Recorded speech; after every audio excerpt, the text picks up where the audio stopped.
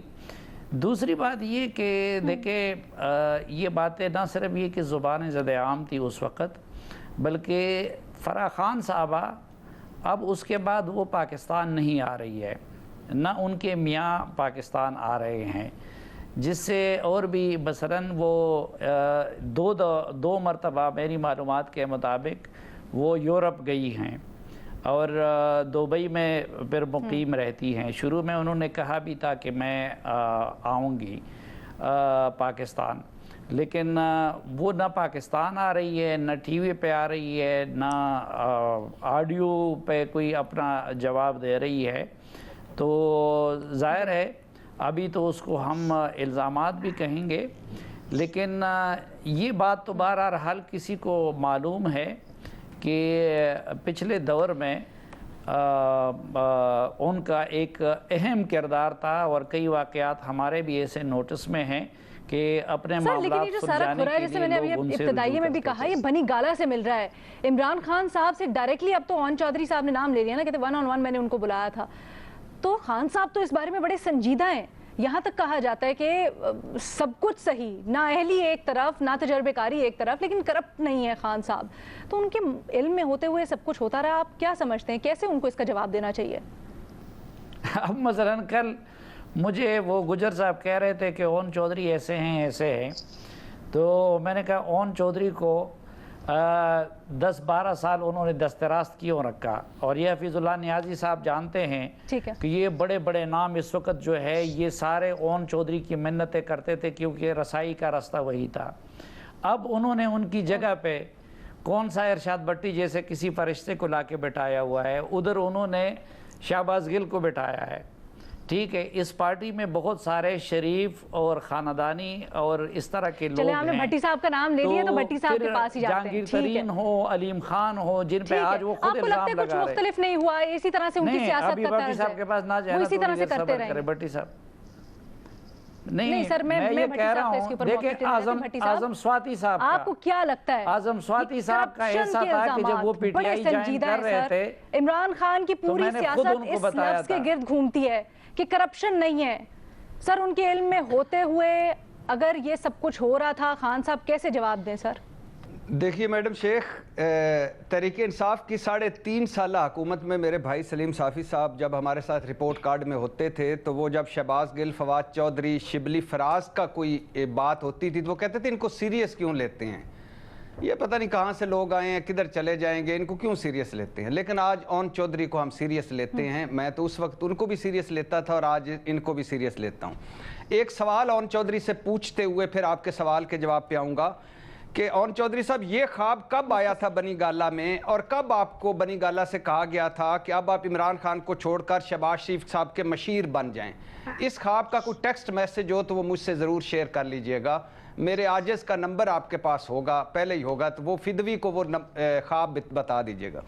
دوسری بات یہ میڈم شیخ، صافی صاحب نے دیکھا یہ سوال نہیں ہے کہ سنگین الزامات آپ سے نہیں کر رہے وہ شیئر، اچھا وہ یہ دیکھا ہوا ہے کہ شہباز شریف کا مشیر کیسے بن جانا ہے میں نے، نہیں یہ خواب دکھایا تھا کہ شہباز شریف صاحب کا مشیر کیسے بن، سب کچھ پتہ ہے، 3 سال تو یہ بزدار بیچارے کے خلاف۔ اچھا نہیں آگے نہیں، بات سن لیجئے، یہ اگر خواب انہوں نے دکھایا تھا کہ میں شہباز شریف کا مشیر، مجھے بنی گالا سے کہا گیا بن جاؤ، تو پھر تو واقعی ٹھیک ہے، میں مان جاتا ہوں۔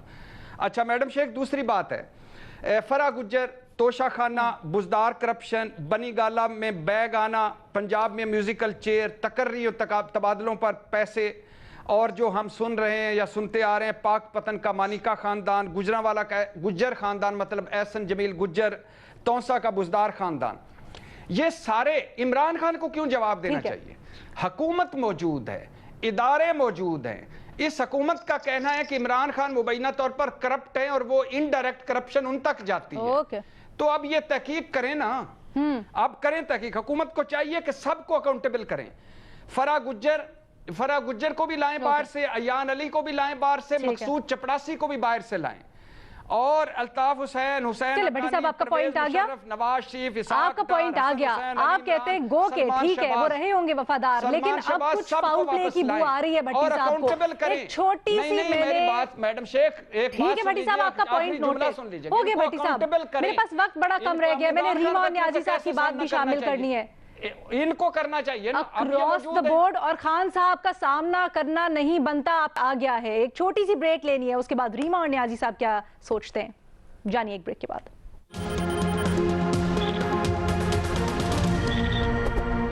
بریک کے بعد خوش آمدید. ریما, جیسے ہم بریک سے پہلے بات کر رہے تھے, بھٹی صاحب نے کہا ہے کہ جی نیازی صاحب عمران خان نیازی صاحب کا جواب دینا بنتا ہی نہیں ہے, وہ کیوں جواب دیں, اور وہ کہہ رہے ہیں کہ جی یہ اب ٹھیک ہے وفادار ہوں گے لیکن فاؤل پلے کی بو آ رہی ہے اون چودھری صاحب کی اسٹیٹمنٹ سے. کیا رائے رکھتی ہیں آپ؟ علینا بھٹی صاحب کہتے تھے نا کہ یہ زرداریز اور شریفز جو ہیں ان کی کیا مال بچاؤ, چال بچاؤ, حال بچاؤ, پول بچاؤ, وہ جو پوری ان کی سپیچ تھی وہ ان کو شاید اب P T I, Imran Khan صاحب, بزدار صاحب کے لیے بھی وہی استعمال کرنا چاہیے, کیونکہ ان کا جو پورا نیریٹو ہے امریکی سازش کا, یہ بھی لگتا ہے یہ اسی کے لیے ہے. آل بچاؤ, چال بچاؤ, مال بچاؤ, کھال بچاؤ, کیونکہ یہ وہی لوگ سمجھتے ہوں گے کہ کرپشن نہیں ہوئی پچھلے 3.5 سال میں. ٹھیک ہے, تھینک یو, یہی بات ہے, یہی میرا جواب ہے کہ یہ اس لیے یہ جو پورا ڈرامہ ہو رہا ہے, شاید اس کی ایک وجہ یہ بھی ہے کہ یہ الزامات جو ہیں یہ کہیں پروو نہ ہو جائیں, کہیں ان کا آپ کو زیادہ ایویڈنس نہ مل جائے. کیونکہ آپ چھوڑ دیجیے اون چودھری صاحب نے جو بھی کہا, جو انصار عباسی صاحب کی سٹوری ہے وہ تو حقائق پہ مبنی ہے نا, وہ تو فیکٹس ہے لینا. 1100 secretaries, director generals, commissioners, deputy commissioners, 1900 senior police officers including D I Gs, C P Os, D P Os, یہ کیوں ٹرانسفر ہوئے؟ سپریم کورٹ کی ججمنٹ ہے نا انیتا توراب کا کیس کہ آپ ٹرانسفر نہیں کر سکتے کسی وجہ اگر نہ ہو, وہ بھی بہت ٹھوس ثبوت نہ ہو, ٹینیئر پورا کرنا چاہیے افسران کو, تو یہ کیوں ٹرانسفر ہوئے؟ عمران خان صاحب کو پتا تھا نا, انہوں نے بزدار صاحب کو لگایا تھا, انہوں نے کوئی ایکشن کیوں نہیں لیا؟ 3.5 سال حکومت میں تھے نا. تو یہ جو ہے اس کو آپ یہ نہیں کہہ سکتے. ویسے تو جو بھی پی ٹی آئی میں رہے, باہر جا کے الزامات لگائے, اب یہی کہتے ہیں جہانگیر ترین صاحب ہو, علیم صاحب ہو, خان صاحب ہو, اکبر ایس بابر ہو, ان کے سب قریبی ساتھی یہی الزامات لگاتے ہیں, پھر وہ کہتے ہیں نہیں عمران خان صاحب کو تو ان کا نہیں پتا تھا. تو یہ اب نائیوٹی ہوگی, یہ اگنورنس ہوگا کہ کرپشن, وہ کرپٹ نہیں ہے, باقی سب کچھ ہے. وہ کرپشن کے ایلیگیشنز ان کے خلاف شروع سے بہت سنگین تھے, اور اب اس حکومت کو تحقیقات کرنی چاہیے. ایک آخری چھوٹا سا پوائنٹ, بھٹی صاحب کہتے ہیں آپ عمران خان کو تحقیقات کرنی چاہیے, حکومت جواب دے گی. نہیں, ایک سیکنڈ, تو آپ مریم نواز شریف سے کیوں جواب مانگتے تھے؟ آپ شہباز شریف سے کیوں جواب مانگتے تھے؟ آپ نواز شریف سے کیوں جواب مانگتے تھے؟ یہ حکومت تھی نا پچھلے 3.5 سال میں. Very good point, well made. میں بھٹی صاحب سے اس کا جواب لینا چاہوں گی, لیکن اس سے پہلے میں نیازی صاحب کی رائے جانوں گی. نیازی صاحب مختصراً. پہلی بات تو یہ ہے کہ میں بیک ٹو بیک 2 بہترین اپنی زندگی کے جو ہے نا جرگہ کے انٹرویو پر سلیم خان کو سلوٹ کرتے ہوئے درمیان بیٹھے ہیں. یقین جانو کہ میسمرائزنگ تھے, دونوں بڑے امپورٹنٹ تھے, اور دونوں نے اپنا علیحدہ پرسوں بھی اور کل رات کو بھی بڑا علیحدہ تاثر چھوڑا. دوسری بات یہ ہے کہ میں ہمیشہ کہتا رہا ہوں کہ یہ پاکستان کی تاریخ کی سب سے بدترین کرپٹ حکومت ہے, اور ثبوتوں کے ساتھ. فرام ڈے, مہینے کے بعد جب آپ وزیر صحت نکالتے ہیں بلینز آف روپے کے اسکینڈل کے بعد, اور پھر ایک سیریز ہے کہ جو روزانہ آگ پہ آتی ہے. تیسری بات یہ ہے کہ تحریک انصاف کے سارے بندوں کو کنسنسس ہے کہ ہماری حکومت کے اندر رشوت اور کرپشن جو تھی وہ پیک پہ تھی. باقی آ گیا اون چودھری, میں اس بارے زیادہ نہیں کہوں گا. اون چودھری عمران خان کا سایہ تھا, کسی کو اندازہ ہی نہیں ہے کہ اون چودھری کیا امپورٹنس تھی. اب بات آ جائیں کہ جو میرے لیے تو یہ جو تبادلے مجھے ایک بڑی یاد آ رہی ہے, اور وہ سپریم کورٹ کا ابھی D G F I S Sanaullah اللہ عباسی پہ نوٹس لینے کا کہ 3000 تبادلے 421 پوسٹ کے اوپر ہوئے ہیں. اس سے اور پھر نیب کا اس ویڈیو کے بعد اس کو ایکسٹینشن دینا, یہ تو پاکستان کے ساتھ 3.5 سال جو کرپشن کا مس گورننس کا جو کھلواڑ ہوا ہے